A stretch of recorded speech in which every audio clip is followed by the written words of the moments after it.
Friends, welcome back to this video. तर friends, जर तुम्हाला फास्ट इंग्रजीमध्ये बोलायला शिकायचं असेल तर त्यासाठी तुम्हाला रोजच्या बोलण्यातील इंग्रजी वाक्यांचे काही पॅटर्न शिकणे गरजेचे आहे. कारण त्यासाठी तुम्हाला कोणत्याही प्रकारचं ग्रामर लक्षात ठेवण्याची गरज नाही. पण जर तुम्ही हे फक्त पॅटर्न लक्षात ठेवले आणि त्यांचा वापर इंग्रजी बोलताना केला तर तुम्ही 1000पेक्षाही जास्त वाक्य इंग्रजीमध्ये सहजपणे बोलू शकाल. तेव्हा आजच्या या व्हिडिओमध्ये मी अशाच प्रकारचे काही इंग्रजीतील पॅटर्न तुम्हाला सांगणार आहे की ज्यामुळे तुम्ही अनेक प्रकारची वाक्ये इंग्रजीमध्ये सहजपणे बोलू शकाल. तेव्हा तुम्ही संपूर्ण व्हिडिओ स्किप न करता शेवटपर्यंत नक्की बघा आणि व्हिडिओ जर आवडला तर व्हिडिओला एक लाईक तर नक्कीच करा. तर आता इथे बघा, मी इथे फर्स्ट पॅटर्न घेतलेला आहे, I like to plus verb. आता इथे जे वर्ब घेतलेले आहेत मी ते केव्हाही तुम्ही हे वाक्य इंग्रजीमध्ये करताना तुम्हाला वर्बचं फर्स्ट फॉर्मच वापरायचं आहे, हे लक्षात ठेवायचं. मग आता I like to plus verb हे या पॅटर्नचा उपयोग इंग्रजी बोलताना केव्हा करायचा आहे, तर एखादी गोष्ट तुम्हाला करायला आवडते असे जेव्हा तुम्हाला सांगायचे असते इंग्रजीतून, तेव्हा आय लाईक टू प्लस त्यानंतरचं वर्ब घेऊन तुम्हाला ते वाक्य इंग्रजीत करायचं असते. तर आता इथे बघा, मी घेतलेलं आहे वाक्य की मला चहा प्यायला आवडतो. म्हणजे एखादी गोष्ट तुम्हाला करायला आवडते त्यासाठी तुम्हाला I like to plus verb ह्या पॅटर्नचा उपयोग करायचा आहे. मग आता मला चहा प्यायला आवडतो यासाठी तुम्ही कसं घेणार, आय लाईक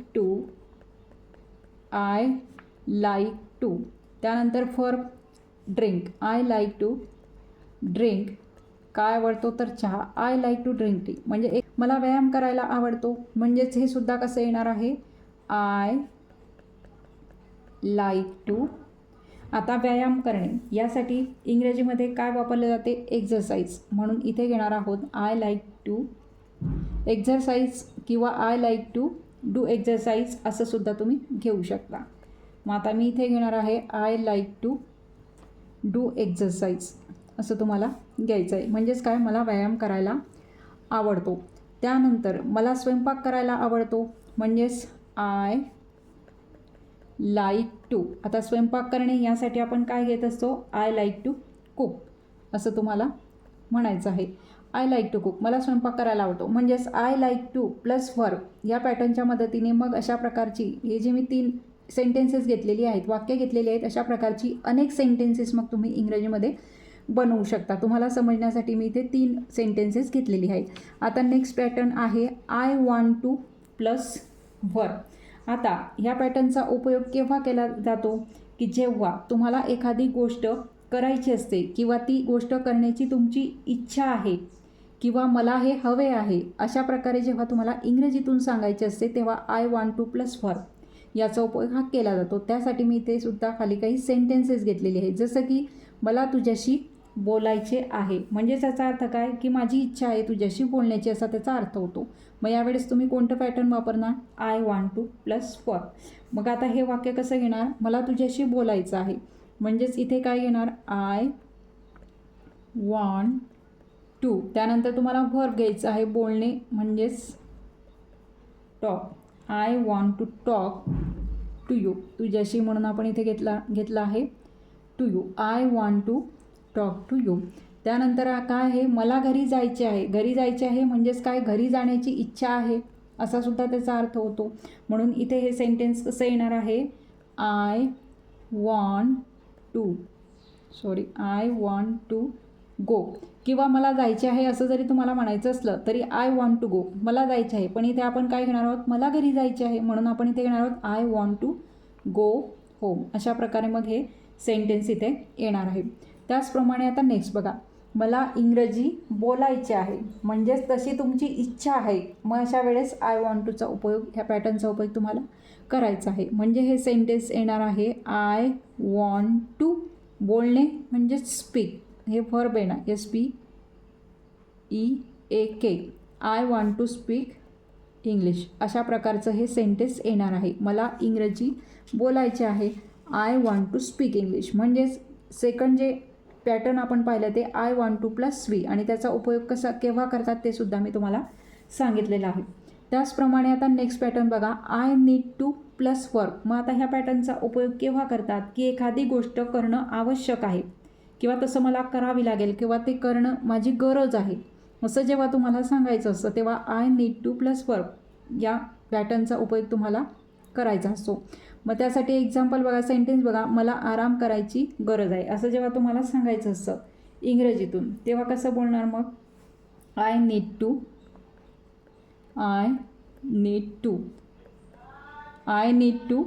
टेक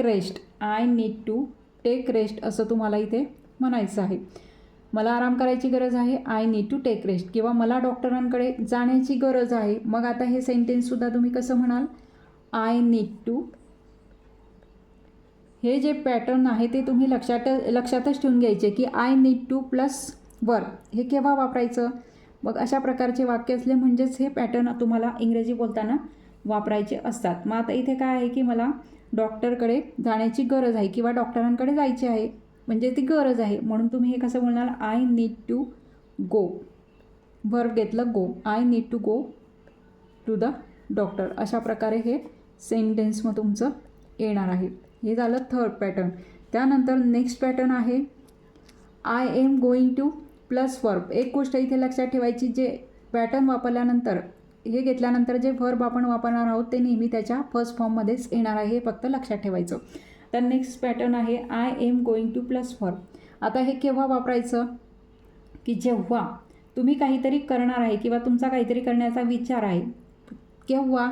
जसं की आता लगेच तुम्ही एखादी गोष्ट करणार आहात, त्यावेळेस I am going to plus verb हे पॅटर्न तुम्हाला वापरायचं आहे. जसं की ह्या सेंटेन्सवरून तुमच्या लक्षात येईल, मी जेवणार आहे, म्हणजेच तुम्ही काय म्हणता की मी आता जेवणारच आहे, मी आता जेवणार आहे किंवा मी जेवणार आहे, म्हणजेच तुम्ही लगेचच ती कृती करणार आहात, म्हणजेच future plan, near future plan असं त्याला आपण म्हणतो.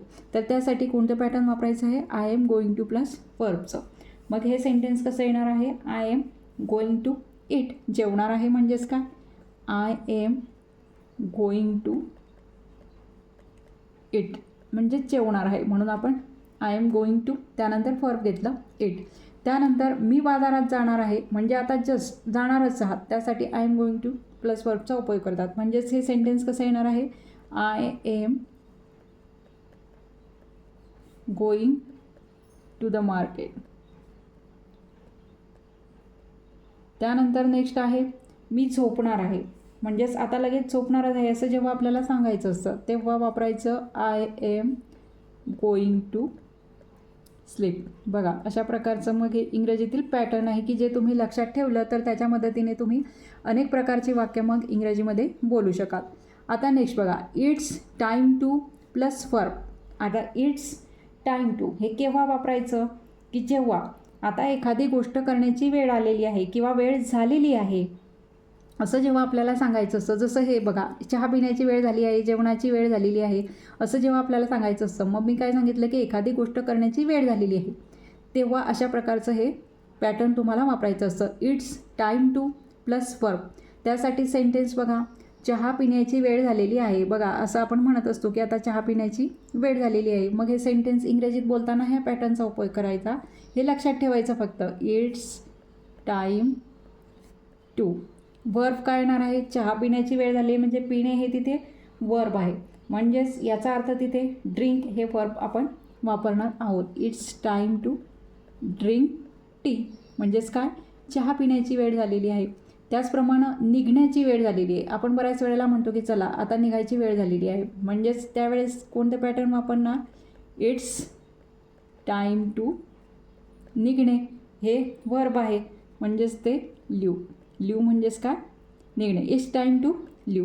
किंवा आता निघण्याची वेळ झाली आहे असं जरी तुम्हाला म्हणायचं असलं तर it's time to leave now. आतासाठी फक्त इथे नाऊ वापरून टाकायचं.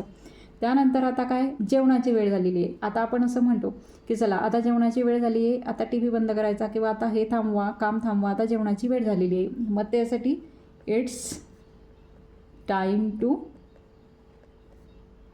काय म्हणणार? जेवणाची वेळ, जेवण करणे, त्यासाठी आपण काय म्हणतो मग? It's time to eat. किंवा जेवायची वेळ झाली आहे किंवा जेवणाची वेळ झालेली आहे असं सुद्धा असलं तरी तुम्ही काय म्हणणार? It's time to eat. त्यानंतर नेक्स्ट बघा, झोपायची वेळ झालेली आहे. बघा जास्त वेळ झाला मग आपण काय म्हणतो लगेच? आता झोपायची वेळ झाली आहे, चला आता झोपायची वेळ झालेली आहे. मग त्यावेळेला सेंटेन्सचं पॅटर्न कोणतं वापरणार? इट्स टाईम टू प्लस त्याच्यापुढे वर्ब वापरून टाकायचं, म्हणजेच इट्स टाईम टू काय येणार? झोपणे वर्ब आहे, म्हणून त्याचं काय येणार आहे? It's time to sleep. अशा प्रकारे हे जे सेंटेन्स आहे अशा प्रकारे इट्स टाईम टू चा वापर करून तुम्ही बोलू शकता. आता एक नेक्स्ट सेंटेन्स मी तुम्हाला देणार आहे की ज्याचं ट्रान्सलेशन तुम्ही इंग्रजीमध्ये करायचं आहे. ते आहे इंग्रजी बोलण्याची वेळ झालेली आहे. आपल्या व्हिडिओच्या अनुषंगानेच मी ते सेंटेन्स तुम्हाला देणार आहे. इंग्रजी पॅटर्न तुम्हाला हेच वापरायचं आहे. इट्स टाईम टूचं it's time to plus verb म्हणजेच इंग्रजी बोलण्याची वेळ आली आहे किंवा झाली आहे असं सुद्धा तुम्ही म्हणू शकता, किंवा इंग्रजी शिकण्याची वेळ झाली आहे असं सुद्धा तुम्ही म्हणू शकता. पण हे सेंटेन्स इट्स टाईम टू या पॅटर्ननेच तुम्हाला इंग्रजीमध्ये करायचं आहे. इंग्रजी हे जे सेंटेन्स आहे ते तुम्ही इंग्रजीमध्ये ट्रान्सलेट करून त्याचं ट्रान्सलेशन कमेंट बॉक्समध्ये लिहायचं आहे. तर अशा प्रकारे आजच्या या व्हिडिओमध्ये आपण इंग्रजी बोलताना 5 प्रकारचे जे पॅटर्न डेली यूजमध्ये तुम्ही वापरू शकतात आणि त्याच्या मदतीने वेगवेगळ्या प्रकारची अनेक वाक्ये बोलू शकतात अशा प्रकारचे 5 प्रकारचे पॅटर्न आपण शिकलेलो आहोत. तेव्हा हे पॅटर्न तुम्ही नक्कीच लक्षात ठेवा आणि त्याच्या मदतीने इंग्रजी बोलण्याचा सुद्धा प्रयत्न करा. तेव्हा आजचा माझा व्हिडिओ तुम्हाला कसा वाटला ते कमेंट करून नक्की सांगा. आणि व्हिडिओ जर आवडला असेल तर व्हिडिओला नक्कीच लाईक करा, शेअर करा आणि जर तुम्ही या चॅनलवर नवीन असाल तर चॅनलला सबस्क्राईब देखील करा. थँक्यू.